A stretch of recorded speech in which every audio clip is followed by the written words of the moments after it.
بسم الله الرحمن الرحيم الحمد لله رب العالمين والعاقبة للمتقين ولا عدوان إلا على الظالمين أشهد أن لا إله إلا الله ولي الصالحين وأشهد أن محمدا عبده ورسوله صلى الله عليه وعلى آله وصحبه وسلم تسليما كثيرا أما بعد السلام عليكم ورحمة الله وبركاته የተከበራችሁ አባቶች፣ ወንድሞች፣ እናቶች፣ እህቶች፣ መሻይኾች፣ ኢማሞቻችን ይህን ፕሮግራም በያላችሁበት የምትከታተሉ በአጠቃላይ የአላህ ሱብሓነሁ ወተዓላ ሰላም፣ እዝነት፣ ጥበቃ ይለያችሁ። አላህ ይጠብቃችሁ፣ አላህ ይጠብቀን። በዚህ ቤተል ተቅዋ መስጊድ ላይ ከረጅም ጊዜ በኋላ ነው ብቅ ያልኩት።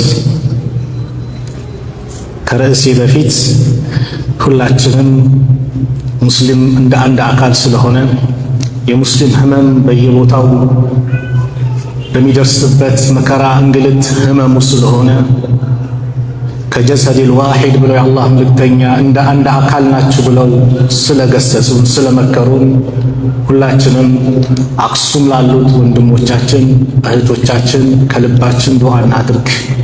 አላህ ፈረጃውን አላህ እንዲያመጣላቸው፣ እኛ ልባችን እንዲረጋጋ፣ እንደዚሁ በአማረ መስጊድ ጭንቅ ሲለን ጥብብ ሲለን ምንሸሽበት የአላህ ቤት ነው። ወደ አላህ ቤት ነው የምንሰባሰበው። እነዚህ ወንድሞቻችን ግን የሚሰባሰቡበት ቤት የላቸው ብለውም ተከራይተው ሲሰግዱበት በነበረው መስገጃቸው እንዳይሰባሰቡ ይኸው ስንት ሳምንታት ጁምዓ ሰላት እንዳይሰግዱ አድርጓቸዋል። አላህ ይመለከታል፣ ያያል። ዛሊሞችን ጸጥ ሲላቸው የተዋቸው ይመስላል። ነገር ግን ጉዳዩ አይደለም። ኢነላሃ ላዩምሊ ሊዛሊሚን፣ አላህ በዳይ ለሆነ አካል ጊዜ ይሰጠዋል። ፈኢዛ አኸዘሁ የያዘው ጊዜ ግን ለም ዩፍሊቱሁ መፈናፈኛ ያሳጠዋል። አያያዙ ብርቱ ነው፣ ከባድ ነው። ፈአኸዝናሁ አኽዘን ወቢላ ብሎ አላህ ፊርዓውንን ጥብቅ አያያዝን ያዝ ነው እንዳለ አያያዙ ከባድ ነው። ስለዚህ ወንድሞቻችን ተጨንቀን አላህ ፈረጃውን እንዲያመጣላቸው በሐያት እያለን ያማረው መስጊድ ተሰርቶ በሚያምር ድምፅ ሙአዚን አዛኑ እንዲሰማ የሁላችንም ዱዓ ይሁን። ጥረት እናድርግ፣ ከጎናቸው እንቁም፣ ድምፅ እንሁናቸው። በዳዮች ግን ለስኬት አይበቁም። ኢነሁ ላ ዩፍሊሁ ዛሊሙን ነውና ይህን ዱዓ እናድርግላቸው። በሳውዝ አፍሪካም የምንሰማው ሀገራችን ተወላጆች የሚደርስባቸው የተለያዩ እንግልቶች እየሰማን ነው፣ ግድያ እየሰማን ነው። እንግዲህ አላህ እነሱንም እንዲጠብቃቸው፣ ቤተሰቦቻቸውን ለመርዳት ራሳቸውን ለመቀየር ብለው ስደት የወጡ ወንድም እህቶቻችን ብዙ አይነት መከራ ላይ እንደሆኑ እየሰማን ነው። ሙስሊም ሁልጊዜም ከተበዳይ ጎን እንጂ ከበዳይ ጎን አይቆምም። ሁሌም ከተበዳይ ጎን ነው። ስለዚህ ለተበዳዮች አላህ ተበዳይ ማንም ይሁን ማንም ሊቀበለው ዝግጁ ነው። ዳዕወቱል መዝሉም ሙስተጃበቱን ወኢን ካነ ካፊረን፣ ካፊር እንኳን ቢሆን የተበዳይ እንደው አላህ ይቀበላል ብለውናል ነቢዩ ሰለላሁ ዐለይሂ ወሰለም። ዱዓ እናድርግ ለነሱም። ባህር ማዶ ያሉት ፍልስጤም ያሉት ወንድሞቻችን ገዛ ላይ ያሉት ረሃብ ላይ ናቸው። አሁን በጣም ረሃብ ላይ ናቸው። አላህ ፈረጃውን እንዲያመጣላቸው ከነዚህ ከአረመኔ የሁዶች እጅ አላህ በይተል መቅዲስን ነፃ እንዲያወጣ ዱዓ እናድርግ። መን ለም የህተመ ቢአምሪል ሙስሊሚን ፈለይሰ ሚንሁም፣ የሙስሊሞች ጉዳይ ያላሳሰበው ከነሱ አይደለም ብሏል። እንደ ሙስሊም የሙስሊም ጉዳይ ያሳስበናል፣ ያስጨንቀናል። እንኳን ሀገራችን ላሉት ቅርብ ላሉት አክሱም አይደለም ሩቅ ያሉት ያሳስበናል። ለምን? መመሪያችን ቁርአን ነው። መሪያችን ነቢዩ ሰለላሁ ዐለይሂ ወሰለም ናቸው። መንገዳቸውን የሳቸውን ነው የምንከተለው። ኢነመል ሙእሚኑነ ኢኽዋ፣ ሙእሚኖች ማለት ወንድማማቾች ናቸው ብሎ የነገረን ቁርአን ነው። አልሙስሊሙ አኹል ሙስሊም ብሎ የነገሩን ነቢዩ ሰለላሁ ዐለይሂ ወሰለም ናቸውና ምንም አንለያይ፣ ዘር ማይለያየን፣ አገር ማይለያየን፣ ሁላችንም እንደ ሙስሊም እንደ አንድ አካል ስለሆነ ለነሱ ዱዓ እንድታደርጉ አደራ ለማለት ነው። መን ሁዋ ቁድወቱና፣ አርያችን ማን ነው?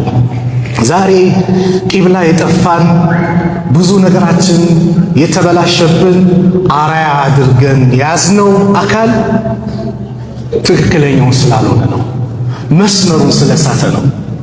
አላህ ነቢዩን ሰለላሁ ዐለይሂ ወሰለም ቁርአን ላይ ምን አላቸው? ኡላኢከ አለዚነ ሀደላህ፣ እነዚያ እኮ ነቢያቶች እነዚያ ናቸው አላህ የመራቸው። ፈቢሁዳሁም ኢቅተዲህ፣ በመንገዳቸው ተከተል አላቸው አላህ።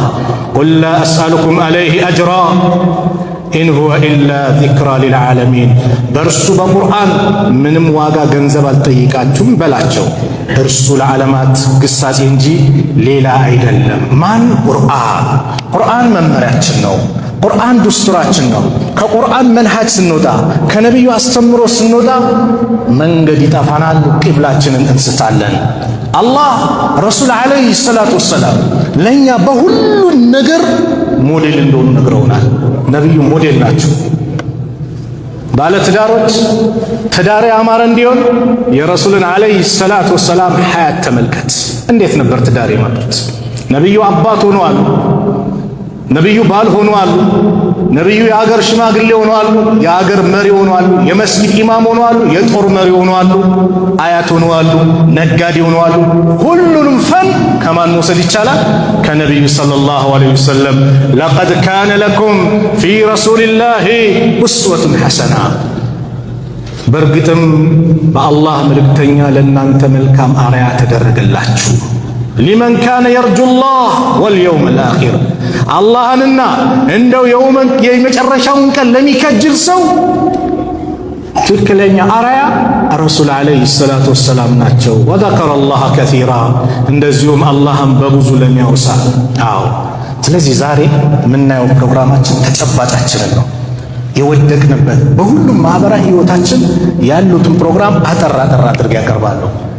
የመጀመሪያው ዛሬ የወደቅንበት፣ ዛሬ በጣም ለውድቀት የተዳረግንበት፣ ዛሬ በጣም ከአላህ ጋር እየራቅን ያለንበት፣ በላይ እያመጣ ፈተና እያመጣ ያለ ጉዳይ በሶሻል ሚዲያ ስንመለከት ይመጣል። ሶሻል ሚዲያ ላይም አትልም፣ የሆነ ነገር ስትመለከት ይመጣል። አንዳንድ ሰው በውስጥ መስመር ይልክላል። ይሄ እንዴት ትሉታላችሁ? በዚህ ይልሃል። ሰርጋችን ምንድን ነው የሚመስለው? ሰርጋችን ዛሬ ምንድን ነው የሚመስለው? ሐቂቃ እናውራ። የሙስሊም ሰርግ ነው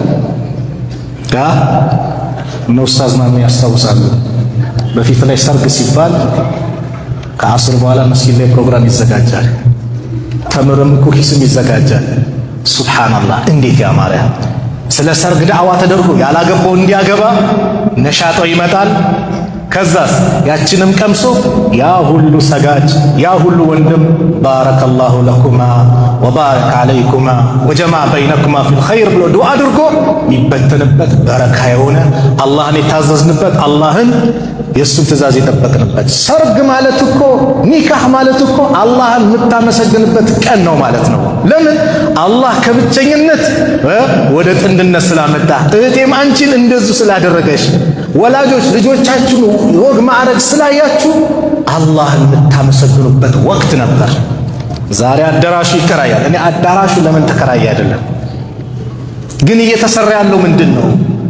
ምን አይነት ሙዚቃዎች ተከፍተው ነው ዛሬ የሙስሊም እህቶቻችን እንቅስቃሴ እያሳዩት ያለው? ወንድ ሴት እክትላት ተቀላቅሎ እየሰራ ያለው ነገር ምንድን ነው? የምናየውን በቃ ልንካካድ፣ ልንደባብቀው፣ ልንሸፋፍነው ማንችል ጉዳይ በዛውም እኮ እኛው ራሳችን ገሃድ አወጣ ነው።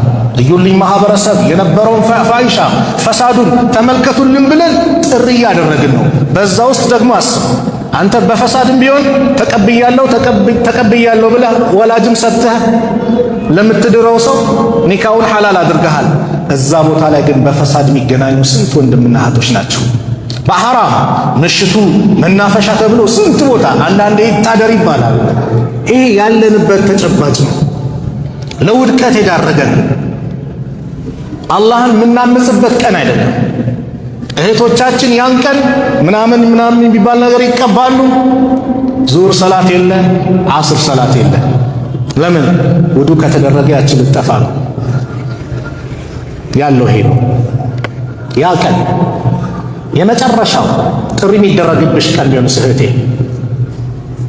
መጨረሻ ወደ ቀብር የምትገቢበት ቀን ቢሆንስ፣ ሰላትሽን እያወቅሽ ያሳለፍሽው ወንድሜ በተለያየ ምክንያት ያሳለፍከው ሰላት በዛ ሰዓት የመጨረሻ ጥሪ ቢሆንስ? ስለዚህ ወላጆችን ይህን ነገር ስታዘጋጁ እኔ አዳራሽ አታድርጓል። ጠብቁ። እኔ አንድ አዳራሽ ላይ አንድ ሰርግ ይጃለሁ። ፈሳድ ካለ ከበር ነው የምመለሰው አልኳቸው። ምንም ችግር የለም አሉ። ሳይደነገጥኩኝ ያስደነገጠኝ ምንድነው? ማሻአላህ ብዙ ሰው ስለነበረ እታች ላይ ወንዶችን ከላይ ጀርባቸውን ሰጥተው ሴቶች ወደዛ እንዲዞሩ ከላይ እኮ ነው ፎቅ ላይ ነው ያሉት። ዳዕዋ ተደረገ። ሰው የሚበላውን በላ፣ ወደ ቤት እንደዚህ። ምናልባት የቦታ ጥበት ምን ከሆነ ዛሬ ድግሱ ራሱ ሲደረግ ማን ተመርጦ ነው የሚጠራው? ረሱል ዓለይሂ ሰላቱ ወሰላም በሐዲሳቸው እንደነገሩ ሸሩ ጣዓሚ ጣዓሙል ወሊማ፣ መጥፎ ድግስ ማለት ሸረኛ ድግስ መጥፎ ብለው የጠሩት የሰርግ ድግስ ነው፣ ምግብ ነው አሉ። ለምን? ዩምነዑሃ መን ያእቲሃ፣ የሚፈልጋት ሰው የሚከለከልበት። ምስኪኑ ናፍቆት ስጋውንም ላግኝ ብሎ ሲመጣ ሲፈልገው የናፈቀው እሱ ነው ዘርበል የሚባልበት አለው። ወዩድዓ ኢለይሃ መን ያእባሃ፣ የማይፈልገው ደግሞ የሚጠራበት። ባለሀብቱ የትኛውም ሰዓት የትኛውም ጊዜ ገዝቶ መብላት መጠቀም ይችላል። የማይፈልገው ሰው የሚጠራበት፣ የሚፈልገው ሰው ደግሞ የሚባረርበት። አያችሁ፣ በነገራችን ላይ የሰርግ ጥሪ ዋጅብ ነው። ወመን ለም ዩጅብ ዳዕዋ፣ የዚህ የሰርግን ጥሪ እምቢ የሚል ካለ ፈቀድ አሰላህ ወረሱለሁ ብለዋል። አላህና መልእክተኛውን አምፀዋል ብለዋል ነብዩ ሰለላሁ ዐለይሂ ወሰለም። ባይሆን ሰርግ ስትጠራ አስተማሪ ሆን ማለት እኔ ማልመጣው እንደዚህ ቦታ ላይ ፈሳድ ስላዘጋጀህ ኸምሩ ስለተዘጋ አንዳንድ አለ አላህ አራተ ወደ ቅድማ አቅላችን ውስጥ ሌላውን ለማስደሰት ብለን የሙስሊሙ ችግር ለሌላው ብለን ደግሞ ኸምር የሚያዘጋጅም ሰው አለ። ኸምር የሚያዘጋጅ ይሄ ይስተካከል። አብዱላህ ብን መስዑድ ረዲየላሁ ዐንሁ ምን ይላሉ? ኢዛ ኹሰል ገኒዩ ወጡሪቀል ፈቂር ኡሚርና አላ ኑጂበ። ሀብታም ብቻ ተጠርቶ ድሃው የሚከለከልበት ሰርግ ብቻ ከሆነ መልስ እንዳንሰጥ እንዳንሄድ ተከልክለናል። ይሄ ኢብኑ ሐጀር አልፈቱል ባሪ ላይ ያስቀምጡት ማለት ነው። ስለዚህ ሰርጋችን የምናደርገው ቂብላ እናስይዘው። በረካ ያለው ሰርግ አድርግ። በረካ ያለው አንተም አላህን በምታመሰግንበት የወደፊት ሀያት የተደሰተ እንድትሆን ያን ቀን አላህን አመስግንበት። ከመጥፎ ነገር ኢስራፍ ከማድረግ ተቆጠብ። እህቴም አንቺ እንደዛ። ዛሬ አደባባይ አንቺ አደባባይ አይደለሽም። አንቺ የባልሽ ብቻ ነሽ። አደባባይ ራስሽን የምታሳይበት ወቅት አይደለም። ለባልሽ ብቻ ነው ቁንጅናሽን የምታሳየው። ያ ይደረግ ነው። ሌላኛው በዛው ከሰርግ ጋር ተያይዞ ወይም በሰርግ ሰዓት ስለሚበዛ ነው። እህቶቻችን ሽቶ ተቀብተው ይወጣሉ። ይሄ ሁሉ ምንድነው? ሌሎችን አርያ ስላደረግን ነው። ሌሎች እንደዚህ ነው አምረዋል፣ ተውቧል። አንቺ እኮ ውብ ነሽ። መጀመሪያ እህቴ ሂጃብሽ ራሱ ውበት ነው። ያንቺ ሂጃብሽ ያንቺ ውበት መገለጫ ነው። አላህ በሂጃብሽ ውብ እንድትሆኝ አድርጎሻል። በቃ ያንቺ ውበት ሂጃብ ነው። ውበት ከዚህ አለ። በቃ ነቢዩ ሰለላሁ ዐለይሂ ወሰለም አዩማ እምራአትን እስተዕጠረት ፈመረት ዐላ ቀውሚን ሊየጂዱ ሚን ሪሒሃ ፈሂየ ዛኒያ፣ ዛኒያ ናት። ማንኛውም ሴት ሽቶ ተቀብታ ያ ሽቶዋ ወንዶች የሚደርሳቸው የሚያገኟቸው ከሆነ በዛ በሄደችበት መንገድ በአጠቃላይ እንደ ዝሙተኛ ትቆጠራለች። ከባድ ዛቻ ነው። ሽቶ ሙሉ ለሙሉ ሐራም አልሆነብሽ። ለባልሽ ተቀቢስ፣ ለባልሽ ውበት ነው። ዛሬ እህቶቻችን ወንድሞቻችን ጋር ያለ ችግር ረሱል ሰለላሁ ዐለይሂ ወሰለም ለሁሉም ነገር ሞዴል ናቸው ብለናል። እህቴ ባልሽ ጋር ውበትሽን ጨመርሽ፣ የምትፈልጊውን ልብስ ልበሽ፣ ባልሽ ጋር ብቻ ውብ ነሽ ታይ።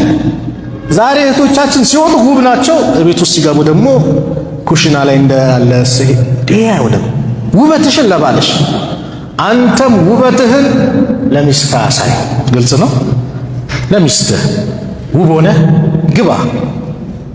2004 ላይ አደም በዳኔ መስጊድ ስለ ጋብቻ አስተምር ተብዬ ስለ ጋብቻ ነው ላገቡትና ላላገቡት ብዬ እኛ ወንዶች ብዙ ጊዜ ሴቶችን ውበት ብቻ እንድጠበቅ እኛም ውብንም መግባት አለብን።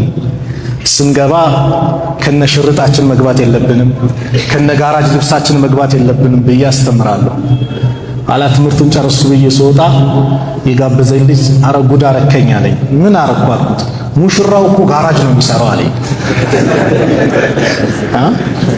አዎ አንተ ከነሽርጥህ መግባት የለብህም። ተመልከት ባለስልጣን ስልጣንን ቤት ጣለው፣ ስዛው ስልጣን ቦታ ጣለው፣ ቢሮ ላይ። ቤት ስትገባ ባለ ውበትን ጠብቀ ግባ። ዶክተር ነህ፣ ዶክተርነትን እዛው ሕክምና ቦታ። ቤት ስትገባ ባለ ውበትን ጠብቀ ከሚስት ጋር ተጫዋች። ሸኽ ነህ፣ ሸኽነት ሁሉም ቦታ ነው፣ መስጊድ ውስጥም ቤትም ያገለጋል። ነገር ግን በዛ ከሚስት ጋር ግን ባለ ባልነትን ውቡን በሁሉም ፈን ላይ ያለ ሰው ቤቱ ሲገባ ይህ መሆን አለበት። ስለዚህም ሽቶ ላይ ሴቶች አደራ። ሐዘናችንስ ምንድነው የሚመስለው? እንምጣ። ሁሉም ቦታ ነው ዛሬ ምንዳስ ሐዘናችን። ሐዘን ማለት አላህን በጣም የምንቀርብበት እኮ ነው። አንተ ወዳጅን ሲወስድብህ ልብ የሚሰበርበት፣ አኼራን ይበልጥ የምናስታውስበት። ይኸው ከኔ ጋር እየተጫወተ ሄዳ አይደል አባቴ እናቴ ሄደችብኛ፣ ወንድሜ እህቴ ቤተሰቦች ሄዱብኛ አይደል፣ እኔም ነገ ሄዳለሁ ብለን ይበልጥ ምን የምንሆንበት ነው። ወደ አላህ የምንቀርብበት ወቅት ነበር። በጣም በሚያሳዝን መልኩ አብዛኛው ሴቶች የተመለከቱትን ነው ማውራው። የሐዘን ሰዓት ላይ ሰው ሲሞትባቸው እናት አባት ሲሞቱ በሐዘን ላይ በጣም እንትሉና ሰላት ያመልጣቸዋል። በለቅሶ ብቻ በቃ ሰላት። በጣም የሚያሳፍረው ደግሞ ወንድሞቻችን አሉ። ሌሎች እምነት ተከታዮች ጎረቤት ነን ብለው ሐዘን ለመካፈል ቀብር ሲመጡ ሰላት እስኪሰገድ በር ላይ ከመስጊዱ በር ላይ ይቆማሉ ስለማይሰግዱ። አባቱ ሞቶበት እናቱ ሞቶበት ቤተሰቡ ሞቶበት እንደሌላው ውጪ ላይ አጣብሮ የሚቀመጥም አለ ያየናቸው። ይሄ ያሳፍራል። አባቱ ሞቶ ገብተህ ዱዓ አታደርግለትም፣ ሰላተል ጀናዛ አሰግድለትም፣ ዱዓ አታደርግለትም። እናቱ ሞታ አጣምረ ይሄ መች ነው ታዲያ የምንመለሰው? ታዲያ ሌሎችን አርአያ አድርገን ስንይዝ ሙሉ ለሙሉ ከዲናችን እንወጣለን፣ ቂብላ ይጠፋናል።